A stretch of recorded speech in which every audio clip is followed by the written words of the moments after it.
আমি কি আসলে চাপাবাজি করি? তুমি প্রচুর চাপাবাজি করো, আমাকে বলছে সব ফ্যানরা। আমি অসম্ভব রকমের সুন্দরী ছিলাম। তুমি প্রচুর চাপাবাজি করো আমাকে। এবং এত সুন্দরী ছিলাম যে আই ক্যান এক্সপ্লেন। আসলে হয় না যে আমার নানু বলতো, আমার নানু সুমি কাউসারের অনেক ভক্ত। সুমি কাউসার, হ্যাঁ। তো নানু বলতো আমার সুমি কাউসার।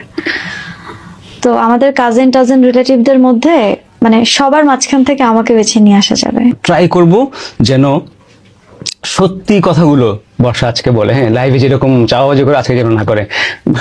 আমি কি আসলে চাপাবাজি করি? তুমি প্রচুর চাপাবাজি করো, আমাকে বলছে সব ফ্যানরা। স্বাভাবিক সাধারণ মেয়েদের মতোই বেড়ে ওঠা, গান নাচের প্রতি প্রচন্ড ফ্যাসিনেশন ছিল, একটু বেশি চঞ্চল, ডান পিটে ছিলাম আমি। একটা বড় দুর্ঘটনা হয়, এটা সবাই জানে। বয়স কত ছিল তখন তোমার? 7-8।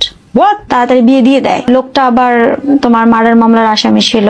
ওই বিয়ে ঠিক কেন করলো এটাই ছিল কারণ। গায়ে হলুদের আগের দিনই হচ্ছে আমাকে অ্যাসিড মারা হয়, কেমিক্যাল সহ অ্যাসিড নিক্ষেপ করে আবার দেশলাই দিয়ে আমার বডির উপরে আগুন ধরিয়ে দেওয়া হয়। অসম্ভব রকমের সুন্দরী ছিলাম। স্কুলের একটা ছোট আয়না ছিল, ওইটা আমি দেখে ফেলাম, তখন সুইসাইড করতে চাই ব্যাক টু ব্যাক 3 বার।